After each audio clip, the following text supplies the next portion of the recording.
All right, people. Hello, welcome to another interview with yours truly. For some reason, my hair looks great today. I don't know why. Because everyone's been watching these interviews, and so my hair looks the same, for every interview. But for some reason, my hair stood up perfectly today. I didn't do anything to it, so I'm quite excited for my hair day. But I got Silas Haig here. Silas, you could say hello. What's up? Really Hey quick. everyone. Hey, Uh, thanks for having me. Yeah, man, it's awesome to have you. And Silas, did I say your last name right? Is it Haig? Both my names perfectly, which very few people do on the first attempt. So well done. Okay, sweet. Yeah, well, it helps that I watched your YouTube channel and you always say like, "Hey, what's up? It's Silas Haig here." So I just wanted to, that helped me out a good bit. Yeah, no, I got Silas Haig here, and he's going to talk a little bit about proofreading, which I think a lot of people watching this are probably going to get a lot of value from. So Silas has a YouTube channel where he talks about proofreading a little bit. He also talks about a lot of other things as well. I've linked it below. But in some of his videos, Silas talks about some of the hourly rates that he is accustomed to making as a proofreader. And so in one of the videos, he said on the low side, I can make about 25 an hour. And on the high side, it could be $80 an hour. Granted, the high side doesn't happen too often, but I mean, that's sort of the window that you're looking at. So when you're looking at 25 to $80 an hour, it's pretty amazing. It's pretty great. I think a lot of people are going to be interested in that kind of money. And Silas really does this sort of like part-time now. And so, yeah, I remember looking up how to become a proofreader, on YouTube, and Silas's videos popped right up, and I reached out to him, see if he could come on, and he did. So I think there's really, as well as far as figuring out who to talk to about proofreading, Silas is, up there. You definitely, I think he's one of the best to talk to. So, Silas, tell us enough of me rambling about my hair. Tell us about you and your journey as a proofreader, and talk about some of the other ways you make money online as well, if you want. Yeah, sure. Yeah. So my online journey began quite a long time ago. I think it actually began when I was in 2012, when I was in my first year at uni. I was doing psychology at uni, and I was a bit naive, but I was very much took that mentality of saying yes to every opportunity to heart. And it was actually I signed up for a charity challenge to climb Mount Kilimanjaro to Wow. raise money for charity, and because one of the many things I just said yes to, and then afterwards I was like, oh wow, I'm actually doing this. So I was on the lookout for ways to raise money. Did lots of silly things, lots of little dares. I ended up walking into a lecture hall in just pink boxers and a bow tie. And little things like that were just silly. But when I was looking for ways to make some money for this, I actually came across this video, this person talking about how he shares all these healthy things and makes money with his friends. Long story short, I got involved, kind of got sucked in, turned into, unfortunately, a kind of a pyramid scheme, which I was unaware of. Yeah, which wasn't a good start to my online journey. And unfortunately, I wasn't very good at it, which was kind of a good thing. Didn't really get anyone else involved, but it really kind of affected me, kind of dampened my entrepreneurial spirit for a while, I suppose. But I still kind of had the personal development going on, a lot of those kind of things, and still that same desire to start earning income online, working kind of location independently. And then it wasn't until, so I kind of always had that in the back of my mind, but I didn't really do anything with it. And then it wasn't until 2016 when I moved to Australia to be with my partner, my now fiance. And we, whilst I was in Australia, I was dealing with all sorts of visa restrictions, struggling to find any kind of good work. So that's when I started looking online. And I just kind of thought, what do I like doing? And one of the things was I love reading, and I've always been naturally good at grammar. And I started looking at that and looking into that. And a few years kind of passed, but I was still trying to figure things out. And eventually kind of came across a couple of courses, started figuring things out, how I could actually make this work online. And at the same time, we decided to go on a 4-month trip abroad, traveling around Europe, doing some house sitting and pet sitting. So I was trying to get started making this money through proofreading while traveling, similarly to what you've done. You live in the Philippines, right, and do a lot of travel. So I was kind of, again, that kind of same mindset of location independence and starting to make money that way, and it just seemed like a good kind of entry into the world of making money online, because it was kind of a direct skill you could learn and then apply straight to the marketplace. So yeah, started doing that. I think I first started finding clients maybe in 2019, and kind of went from there, and just kept doing that proofreading ever since. Worked in a variety of different areas with that, and then from that kind of also got involved in through trying to find clients online, started doing looking at paid advertising through social media, and now I also offer that as a service to other businesses, and then started creating YouTube content as well, just to kind of share my journey, help other people out, and yeah, I guess start building an audience, building an email list, those kind of things as well. So yeah, that's the journey at the moment. Yeah. That's awesome, man. Yeah, you definitely should watch Silas's channel, because even like you going through how you find clients, like proofreading clients online. I mean, these videos are just very in depth. You're not pulling any punches. You're giving people the value, and it's just really cool to see. Obviously, we all have our secrets about like how things happen online and how to like get clients and how to make money and stuff. But it seems like Silas, you were just like giving it right away. So it's really happy about that, and I think you guys should all definitely like subscribe to his channel. But for those of us who have no idea what proofreading even is. I actually didn't know what proofreading was. Well, I sort of knew, but I didn't know all the facets of it until just recently. But if you could just, talk a bit about what proofreading even is. Yeah, sure. So yeah, I think it can be a lot of confusion about what exactly it is. So in essence, proofreading, you get the final draft of some kind of document, anything that's written online, and you're meticulously going through that document with like a kind of fine-tooth comb, and you're reading it and you're looking for just certain errors. So those errors are any kind of mistakes, and they are errors in spelling, grammar, punctuation, capitalization, formatting, and just kind of consistency. So that's within that piece of text or between different pieces of text that the same author's done if you're reading different ones. And it's basically, you find the error, you mark it, and then you just return the document. So you're not doing any kind of, you don't actually make any edits to the document itself. And that's the crux of it, I suppose. Yeah. Cool. Awesome. That's perfect. Yeah. Okay. So now that it's sort of like editing. I was gonna save this question for later, but now that it's here, what's the difference between, a proofreader and an editor? Yeah, so there is a lot of confusion about this again.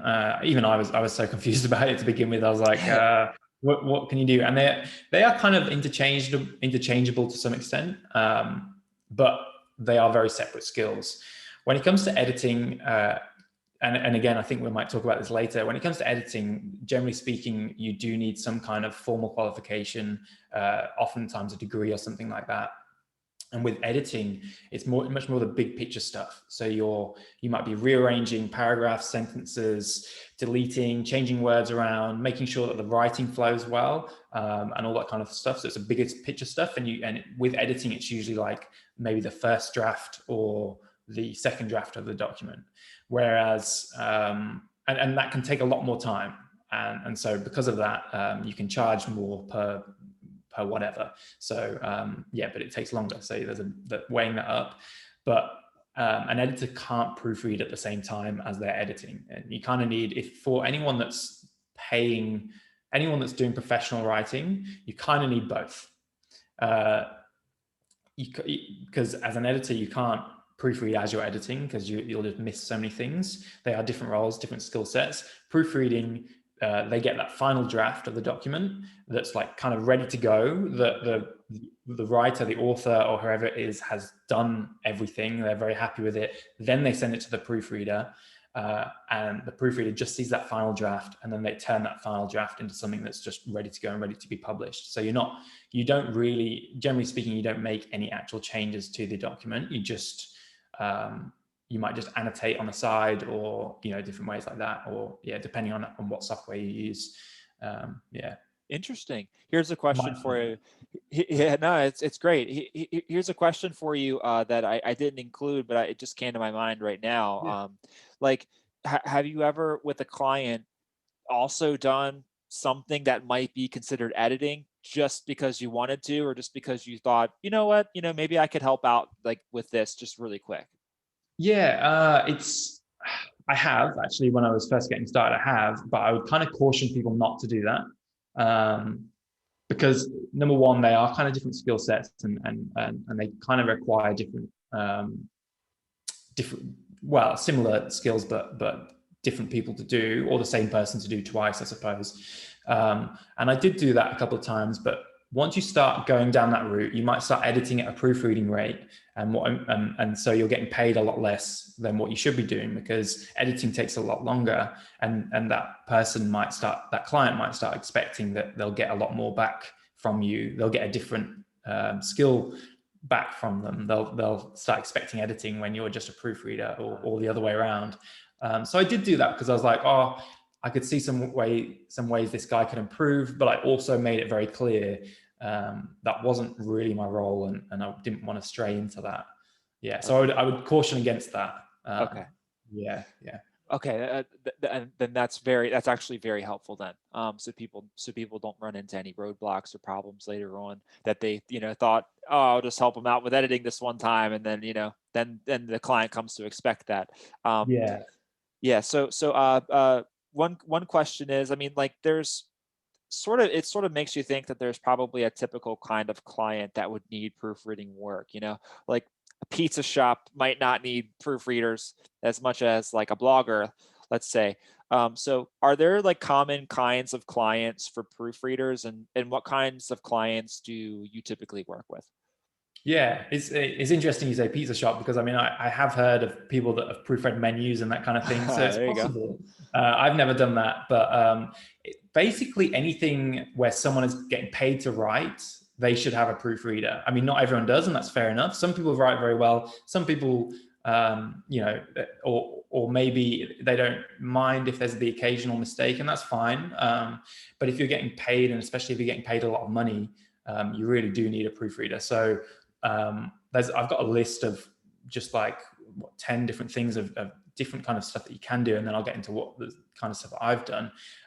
So some of the topics you can get into: web content, novels, blogs, landing pages, emails, ebooks, all sorts of marketing material, even cookbooks and menus, instruction manuals, legal transcripts, which is one I'll talk about, online courses, magazines. And as we're getting more and more digital each and every year, there's a lot more of this content being churned out. So there's a lot of work out there. And personally, I've worked with bloggers, with copywriters, on people's websites. I've done books, but the majority of my work, especially these days, is with court reporters. So, and I can talk about this a bit more in detail, a bit more, but basically you want to find a client that realizes the value that you provide to them, because in essence, especially with someone that's getting paid to write, their writing is a direct reflection of their work and their worth and how much they get paid. So if there are mistakes in that, then it can detract from their message, and it can also, I guess, affect their credibility, and all sorts of things like that. So sometimes people don't realize it as a writer, how important it is, but once they're switched on and realize, then they can be like, oh wow, this is actually really important. This I might be losing a lot of my audience through people just picking up on silly mistakes and being, because I don't know, this is me personally, but and this is maybe a bit I can't think of the word, but being a bit up there, being a bit on my high horse. I try not to, but sometimes when I'm reading something and I see a lot of errors, I'm like, oh, do I want to keep reading this? Do I really respect this person as much anymore? Because it seems kind of sloppy to me. And that might be only me, that might be other people out there, I'm not sure. So, you know, that's how I view it. But yeah, and as I was going to talk about earlier, so court reporters is one of the main clients I have now, and that's a really specialized niche or niche, and that's basically so anywhere in the legal system in America. They have what's called a court reporter or a stenographer. So they type up what happens in a court proceeding, and that has to be verbatim. It has to be typed up, and then once it's entered, once that transcript is entered into the record, it can't be altered. So it needs to be as error-free as possible. So they need to have someone that goes through it all, checks, and makes it as error-free as possible.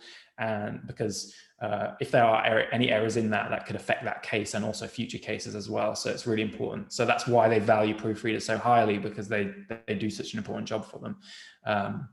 So that's the main kind of work I stick with these days. Interesting. Yeah, I think that writers probably downplay the need for proofreaders just because maybe maybe they don't want to accept the fact that they need them, you know. And so I can definitely see that. You don't seem like you're on your high horse. I mean, Silas, you're like, just knowing you the past couple minutes, I don't think you're like that at all. But I think there's probably a lot of people out there that read something, and if there's a lot of mistakes in it, then you're gonna sort of toss it out or toss out the credibility of that writer just because of that.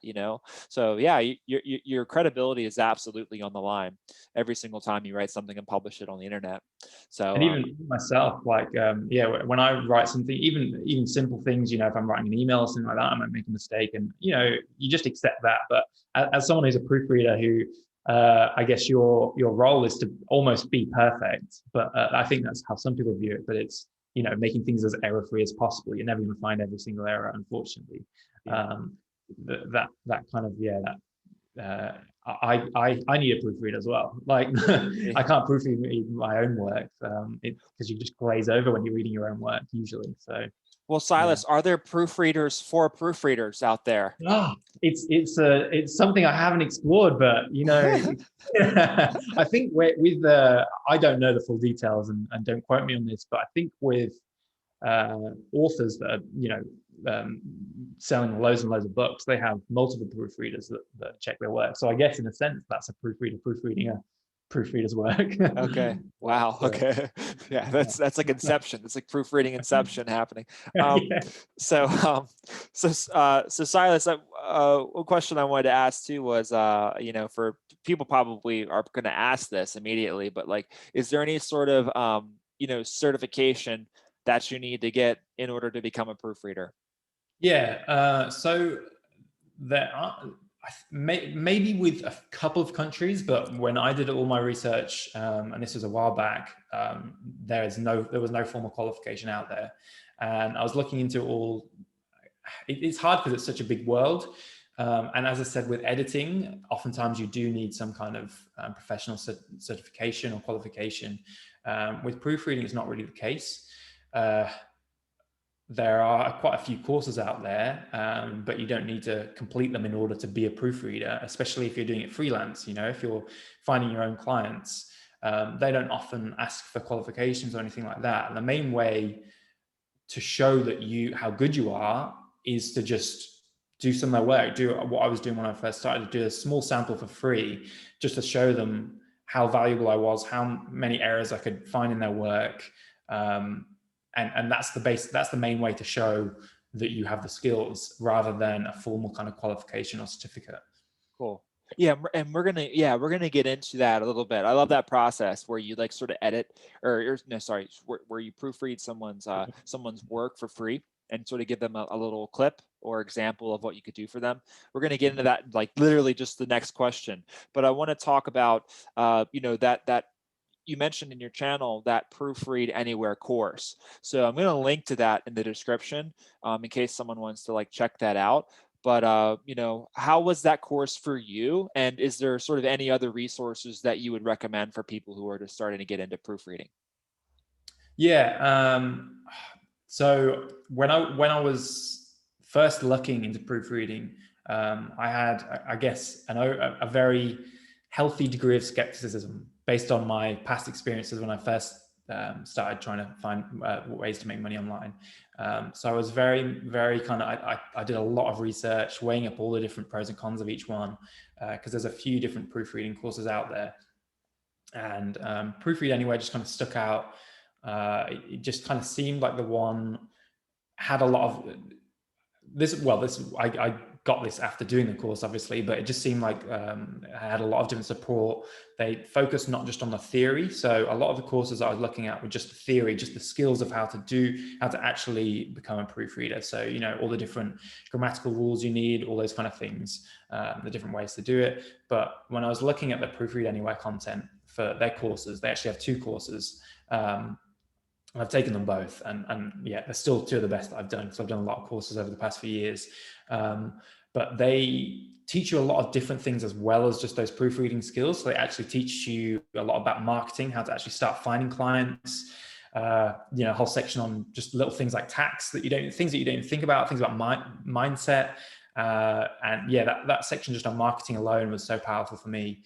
And it was something that kind of set them apart from other courses that I've seen. I can't speak about some of the other courses, other proofreading courses out there, because I haven't actually done them. But when I was weighing it up, it just seemed head and shoulders above the rest. And also just in terms of the support that they give out for the students, just yeah, unparalleled compared to all the other courses that I've done.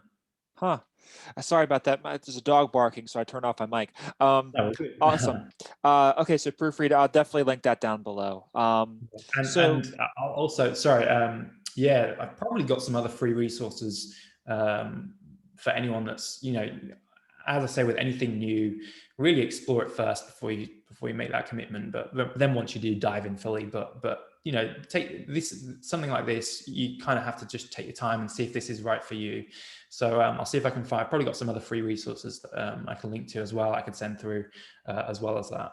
Sure. Yeah, I'll make sure to. There'll be like a little link in the description, free resources, and I'll put everything down there, or just resources probably. I'll do that instead. So yeah, you mentioned you know, sort of like marketing, getting clients. You did this a really sort of amazing video on YouTube walking people through how to get their first proofreading clients, which I thought was just a really great, well done video. Can you sort of just, you know, you don't have to go into everything in detail. I can link that in the description, but can you generally go through what that process looks like, Silas? Yeah, and thanks for that. And this free strategy that I use, this got me my first 2 or 3 clients. You can actually apply this to a lot of different skill sets, not just proofreading. You could, if you're freelancing a lot of different roles, you could probably apply a similar variation of this method. So it's basically picking some kind of niche or niche, again, as you guys say. So picking some kind of niche that works with the skills that you're providing, looking at the people's work in that niche, and then finding where someone that might need help with that. So for example, let's talk about proofreading. So in this video, I go into a lot more detail, but I go with the niche of copywriting. And so I basically show myself researching, finding copywriters and finding some of their work, and then literally just proofreading their work myself, just on their website or something like that, proofreading their work, finding ones that might need some help, finding ones that I'm like, okay, this guy's got a few errors. And then just reaching out to that person in a nice way, finding out their contact details, reaching out to them and just kind of saying, hey, you know, I was checking out your work, found a few of these errors, might be worth, you know, highlighting, might be worth looking into, and, you know, just to kind of prove your value and your worth to someone. And, you know, some people won't care, but some people really kind of appreciate that initiative and that you've taken the time to kind of do something like that. Okay, awesome. Yeah, so yeah, so that video is down below in the description. But yeah, I was watching that video, and I've had some people do something similar with me before. And like, you know, obviously I don't take criticism well. I'll be honest with you. I'm horrible with criticism. You know, even if it's like someone that's just like, hey, I'm trying to help you out here, dude. Yeah. I take criticism like the worst person ever. So like, I really need to get better at that. But I imagine that one of the things that we talked about when I emailed you, Silas, I think you mentioned like, hey, nice email. So like, real recognize real, like, like a cold email, well crafted, can really go a long way. And I imagine you have good experience crafting good cold emails like that. So can you go into a little bit of that, how you make someone not feel, personally attacked when you go through that process with them? Yeah, and especially with something like this proofreading writing, because I don't know, writing might be their passion or main source of income. So, they could be really personally attacked. So you kind of don't want to do it in a way that's just destroying their work and saying, this is rubbish, obviously. And yeah, there's a lot of kind of, I guess, grammar nerds online that like to comment on people and yeah, and it's not what you want to see or it's not the right way of doing it. So the way that I started to do it was reach out to find their email address or something like that, or whatever, social media, reach out to them and just kind of say, hey, I was reading your work, really liked what you did with this or with that, compliment them or whatever, but be genuine. That's why it's important to kind of check out their work first. And then kind of just say, but I couldn't help noticing, a few inconsistencies or grammatical mistakes that you might want to be aware of. So I just thought I'd just quickly, show you some of those and just let me know, if you would like me to do some more, something like that. Just something that's very kind of, not too hard on them and not pushing yourself too much to, I don't know, try and make a sale or something, but just reaching out to them as almost like a friend and just being like, hey, found this, you might want to make a couple of changes. Cool.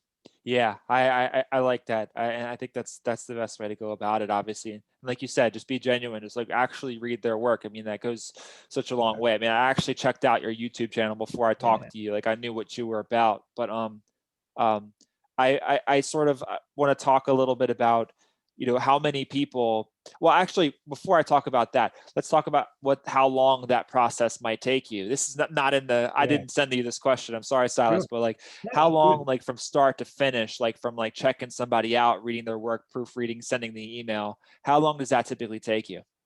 Yeah, haven't done it in a while, so I'd have to do a quick estimate, but maybe 30 minutes max, I think, maybe. Maybe a little bit less. Hard to say. Maybe less, actually, once you start getting to the rhythm of it. Actually, no, because on that YouTube channel, I literally found a list of copywriters, and I was just going through one by one. And you can very quickly see if they need one or not. So I guess that kind of cut a lot of it down. But then you obviously have to do a little bit of the work itself. So a little while, but it was worth it. Because it's I guess when you have to either trade time or money, I think, and especially when you're first starting out, or kind of a combination of the two. And especially when you're first starting out, for me, I had a lot of time, but I didn't have much money. So the way to get clients was to invest my time, and it was like, okay, I need to do this the right way, and it was better to do it in a kind of more quality way to fewer people rather than send out quality was better than quantity in that sense. Yeah, I'd say roughly 15 to 30 minutes maybe. Sweet. Total process. Pretty good. It would take me much longer, but that's because I'm slow anyway, with this kind of stuff. But yeah, so it's really cool. I mean, and it seems like with your video, I mean, I've seen the video already, so I'll sort of spoil just a little bit of it for people. But like, you sort of went on to somebody's post who was writing about copywriting, and you were looking at the comments, and people at the end of the post said like, hey, the comment below if you're also a copywriter or something like that, and share your blog. And so you went through and like showed, this is a freaking gold mine. This is like shooting fish in a barrel. This is like perfect right here, And so I feel like when you're trying to get proofreading clients, it's probably a good idea to go where they hang out, right? Like Facebook groups and stuff like that. Yeah, so, definitely. So yeah. So no, sorry. Yeah, Silas, I should have maybe asked you a question there, instead of just like, made a statement and waited for you.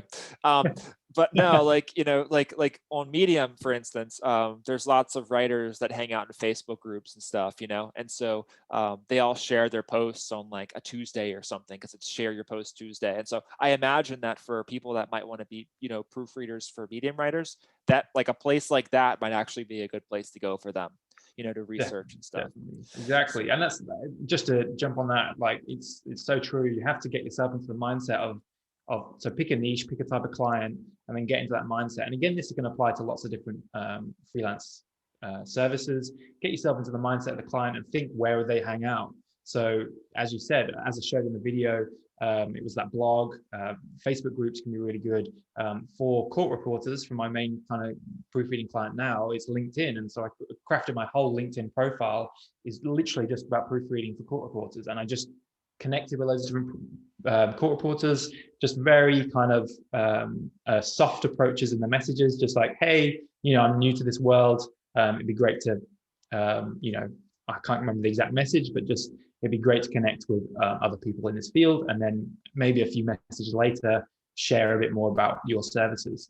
And so, yeah, it's so important to just get into that mindset of thinking where they'd hang out and go from there. Yeah. Sure. Yeah. I like that too. Like LinkedIn would be like perfect, perfect hotspot for that sort of thing. And like you said, you can sort of like change up, the tagline on your profile and stuff. So when people search for, court, I think court reporter, or like right, is it court reporter, proofreader, something like that? Would that be the right thing? I can't remember what my official title on there is. Okay. I guess proofreading for court reporters. Yeah, something like that. Yeah, Cool. exactly. Cool. Okay. So let's talk about behind the scenes. If you're doing 30 minutes, spending 15, 30 minutes, on one of these, then you could probably send like, at least 10 to 20 per day, or at least 10 plus per day if you really were booking. How many times would you say, or what percentage of the time would you say people actually, give you a response, not hire you, just actually just say, hey, thanks for this, Yeah. So I looked at, again, this we can get into this a bit more detail, but this depends on how you approach that cold email a lot, and that will determine a lot of the open rates and people that reply to you.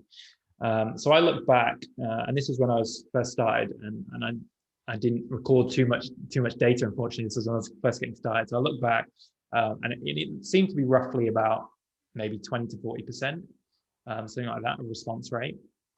So, but that's going to be higher if you're being more personalized. If you're, depending on how you do it, lower if you're, just quickly going through them all. So, something like that, kind of 20 to 40%, I'd say. Okay. And if you could think, I mean, obviously winning a client is like that's exactly what you do it for. That's like, pop champagne. You just got a client. That's the, so like a moment like that probably doesn't happen that often when you're doing outreach like this. But like, if you could, is there a percentage of people that typically turn into clients, like 5%, 2%, 3%, just so people know how many times do I have to send these prospecting emails to actually win a client, Yeah, personally for me, it was around the 5% mark. And I very quickly got quite a few clients that way. I was trying lots of different methods, and they all work. So you just got to stick with one or two, and that'll work. And each one will work as long as you because over time you'll start perfecting it and making it better. So yeah, I'd say about 5% actually turn into clients. There you go. So like 1 in 20 people that you email is gonna, turn into a client. Okay, pretty cool. So that way people know what the threshold they need, threshold they need to hit. So this question is more so about like actually getting in the right mindset to send a cold email. And like sometimes people could just be quite like snooty about cold emailing somebody. They might think it's like, I don't know. I love cold emailing. I think it's a great, at the end of the day, you got to hustle to get clients. Like that's just the name of the game. If you don't like it, maybe you shouldn't be playing the game, Yeah. And there's a way to like gradually over time build a relationship and then make it turn into, like a business relationship as well. But for you, how effective has cold emailing been? And Yeah, that's exactly it. How effective has cold emailing been, and do you have sort of like a perspective on what people might think of it or not think of it? You know what I mean? Yeah, definitely. And it does kind of, a lot of people see it, look down on it because, and I think justifiably maybe, because sometimes the reputation with cold email is all that spam and all that, all that stuff. So, and they give it a bad name. So in a way it kind of deserves it, because some cold emails are just crap and a lot of people do it wrong.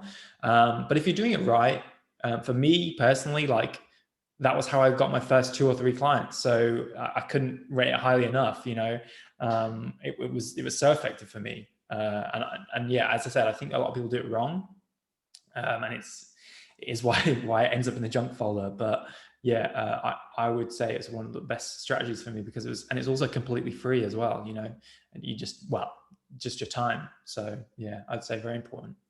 So Um, we talked a bit about sort of some of the keys to a good cold email, right? With opening up with like a genuine statement about like what they're doing and stuff. Is there any other sort of keys to cold emailing that you wanna go over and share with us?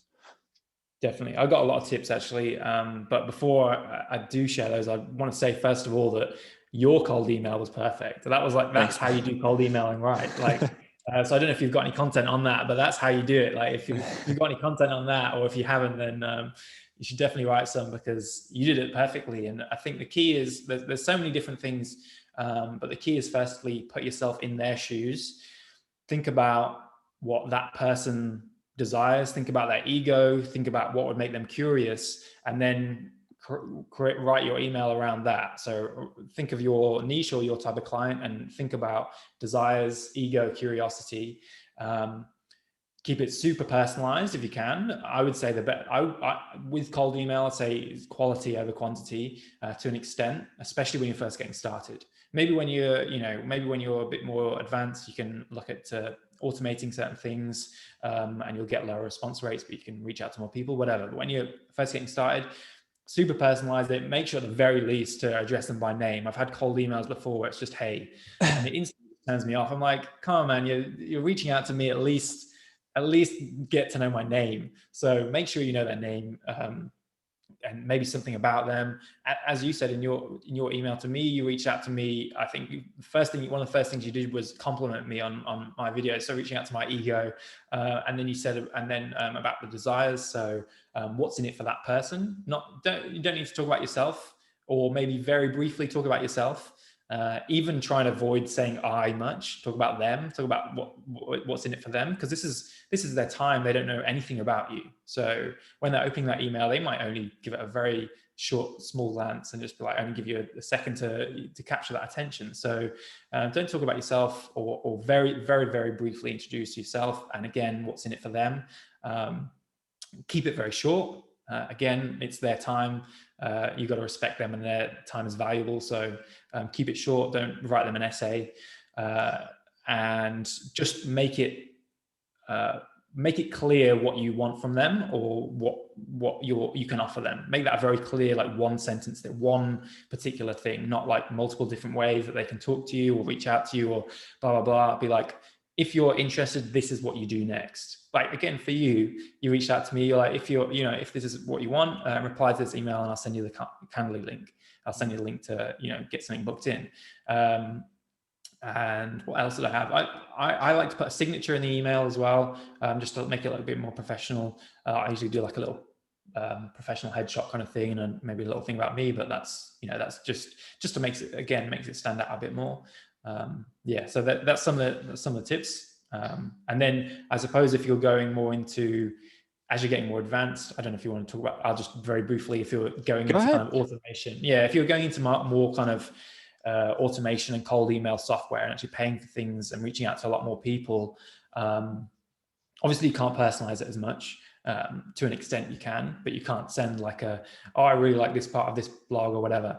But if you are doing that, then a few things to keep in mind is to warm up your email account first. So start with sending out fewer emails, and gradually send out more and more. If you send out loads to begin with, they'll just all go to junk, and then your email will just be kind of blacklisted. So just start out very slowly and then warm it up. leave some kind of unsubscribe link or some way that they can say they don't want this. And if you're kind of finding loads of emails online, find a way to kind of verify those emails that they are actually emails. And again, they're not just going to bounce back, and because again, that'll affect your email sender reputation, which is quite important. So yeah. Cool.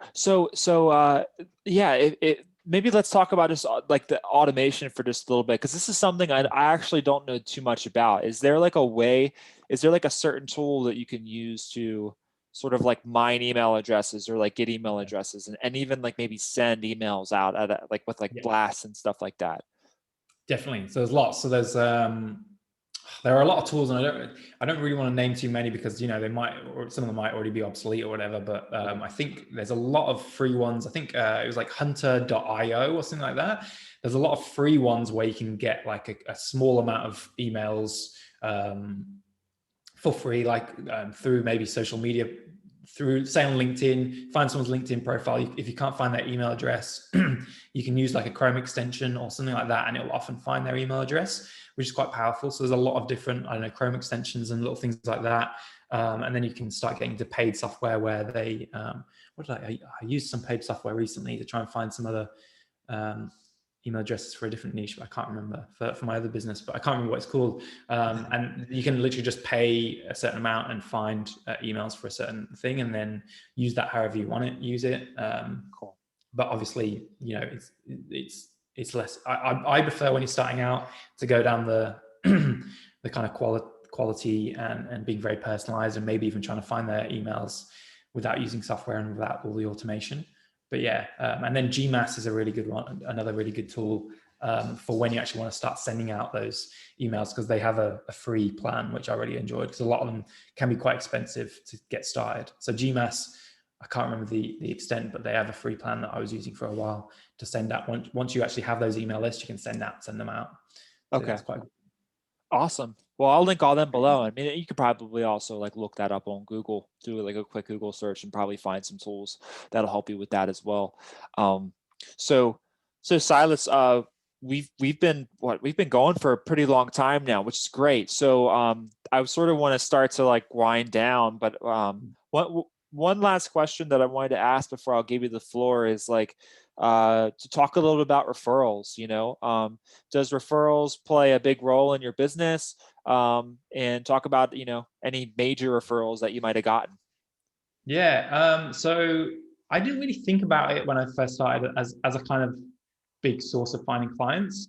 I was just focused on getting those initial clients and, you know, doing the work from them and keep finding clients. But it actually turned out to be quite where I got quite a lot of clients from. Maybe one in every two would refer someone, or something would happen, or maybe even it was just a one-off job or something like that. But it was actually quite, I actually got quite a lot of clients that way. And I guess because, you know, that client is in that field, so they'll most likely have a lot of connections. And if you do a good job for them, then sure, they're going to share that information with others. So yeah, I got a lot of referrals that way. And one of the most powerful ones, it was actually a one-off job for a court reporter, or maybe I did 2 jobs for her, and I didn't expect anything in return. And not many recommendations come out about proofreaders and that kind of thing. But she was a very well-known court reporter, and she did this kind of glowing review of me on this big Facebook group. And so many people jumped in on that and reached out to me, and I had to start turning people away because I couldn't. I couldn't handle it all. But it was kind of surprised me, because I didn't. You know, I was just doing my job, but my job, my just helping the clients out with my service. And I think it might have just been fortunate, but I think, you know, just keep that mindset of just kind of maybe under promising and over delivering, and just really trying to wow each client. And then, you know, you're probably likely to get a lot of referrals that way. So yeah, for proofreading, it has been quite a decent source of getting new clients. That's a cool story. Like, you know, what were some of the things that you were doing that made that customer so happy with you? Looking back, I'm not quite sure. You know, I was just doing the way I usually do it, but I guess, yeah, maybe just kind of going the extra mile a little bit more, maybe just very little things. So, you know, if I highlighted something and said, you know, this needs to be changed to this. I might maybe explain the rule underneath so that that client would understand the whole, like, and it would almost not just, so I'm not just proofing their work and finding the errors, I'm also kind of helping them to become a better writer or court reporter, whatever it is as well, with the knowledge that I have, because it might be slightly different. So, maybe, making them aware of this is the rule, why this is being annotated. So maybe little things like that. I'm not sure. Cool. I'm sure you're being like really turning the work around very fast too, and things like that. I'm sure you're doing that. But that's awesome, Silas. I'm happy for you. But that's a really cool story. So yeah, we've been talking for what, 45 minutes already? Yeah. And we're right here, on time. Is there, before I let you have the floor to talk about whatever, is there anything else that you think people should know who have, or might want to break in and proofreading? Is there anything else that you think that they should take into consideration? I mean, look, as with anything, it's not easy. It's not just like, there are some positive, there's a lot of positives to it. I can do it wherever I want. It's very flexible. But you've got to keep in mind, you are reading a lot. So if you're not cut out for that, don't even think about it. But if you like to read, then sure, check it out, see if it's for you. But make sure you've got that kind of concentration and that you can keep reading for a long time. So I'd say that's very important, because I think a lot of people just think they can. But aside from that, all you really need is eagle eyes. Like, you just need to be able to pick up things. And as I said, I was doing that naturally anyway when I read. Just since I was little, I read a lot, and so I'd always just naturally pick up on it. So that's what I'd say. Just keep that in mind, and just look into all the free resources out there before taking the dive. But that's what I'd say. Awesome, Silas. Well, I wanted to give you the floor. I mean, obviously, I'm going to link your YouTube channel below, and I think you also have a Facebook page. I'm going to link that as well. But feel free to talk about yourself. Where else can we find you? And the floor is yours. Go right ahead, man. Thank you. So I guess you can find me on the best ways to find me, my YouTube channel, just my name, Silas Haig. And I've also got and I just share, it started out proofreading, but there's only so much I can talk about with proofreading, I feel. So I've kind of gone a lot more into just kind of tips and tricks. I just share tips and tricks for, freelancers or solopreneurs or anyone that's just kind of looking to start or grow their online business. I share any content around that. And also similarly, I've got a Facebook group, a small kind of community called Young Freelancers and Solopreneurs. So we can have a bit more kind of discussion in that as well. So again, that's just where I share everything that I've learned, everything that I'm experiencing, and others share their experience as well. So they're the main places. And feel free to reach out to me on Facebook or YouTube or anything like that. And that's about it. But I'd also want to say, I think this is something I kind of got drilled into me, that your income is a direct reflection of how much value you bring to the marketplace. So if you can learn skills that solve people's problems, then you'll be set. And the bigger problems you solve, the more money you'll probably make as a kind of byproduct, I suppose, or direct result. So just focus on providing that value to the marketplace, and you'll be sweet. Yeah. And also, thanks. Yeah, go on.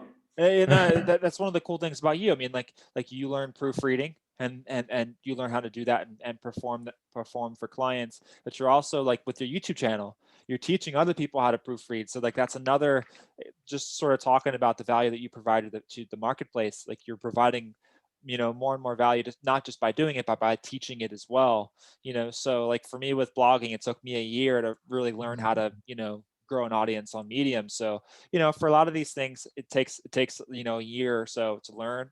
And then you should be in good position to make more money as your experience grows. So that's all I got, Silas. I just wanted to finish off by just saying thanks to you, because just the way you reached out to me from the start, and just the authenticity in your email and everything like that, and just our conversation, you're just very friendly, approachable guy, doing it the right way. So thanks Tom, and thanks for giving me this opportunity to share.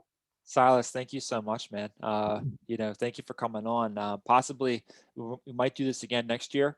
So maybe you can come on and talk a bit about, marketing on social media, ads, stuff like that. You also do that as well. So for Sure. those who don't know, so yeah, man, I really appreciate you. I really appreciate you coming on, and thank you once again for spending your Friday morning with me, and I'll talk to you really soon. So yeah, everyone, thanks you for your time, man. Thank you. Thank you, everyone. Okay, bye bye. Peace out, guys. Bye, everyone.